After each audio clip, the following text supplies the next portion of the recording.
నమస్తే TV 49 news కి స్వాగతం. కనుమరుగవుతున్న పిచ్చుకలకు ఆశ్రయం కల్పిస్తూ తూర్పుగోదావరి జిల్లా కపిలేశ్వరపురం మండలం అగ్రహారంలో ఓ కుటుంబం ప్రకృతి పరిరక్షణకు ఆదర్శంగా నిలుస్తోంది. ఒకప్పుడు పంట చేలలో ఇంటి ముంగిళ్లలో కిలకిలమంటూ సందడి చేసిన పిచ్చుకలు పట్టణీకరణ, కాంక్రీట్ నిర్మాణాల పెరుగుదల, ఆహార లభ్యత తగ్గిపోవడంతో నేడు అరుదుగా కనిపిస్తున్నాయి. ఇలాంటి పరిస్థితుల్లో గ్రామానికి చెందిన గన్నవరపు ఉమామహేశ్వరరావు తల్లి సీత ప్రతిరోజు ఇంటి ముందర బియ్యం చల్లి పిచ్చుకలకు ఆహారం అందిస్తున్నారు. దీంతో ప్రతిరోజు గుంపులుగా పిచ్చుకలు వచ్చి ఆహారం తీసుకుంటూ సందడి చేస్తున్నాయి. గోధుమ రంగులో ఉండే ఆడపిచ్చుకలు, నలుపు తెలుపు రంగులతో ఆకట్టుకునే మగ పిచ్చుకలు ఇంటి పరిసరాల్లో కిలకిలలాడుతూ సందర్శకులను అలరిస్తున్నాయి.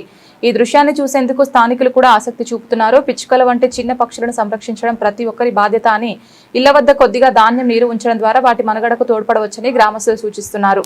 గన్నవరపు సీత చేస్తున్న ఈ చిన్న ప్రయత్నం ప్రకృతి ప్రేమికులకు స్ఫూర్తిగా నిలుస్తోంది.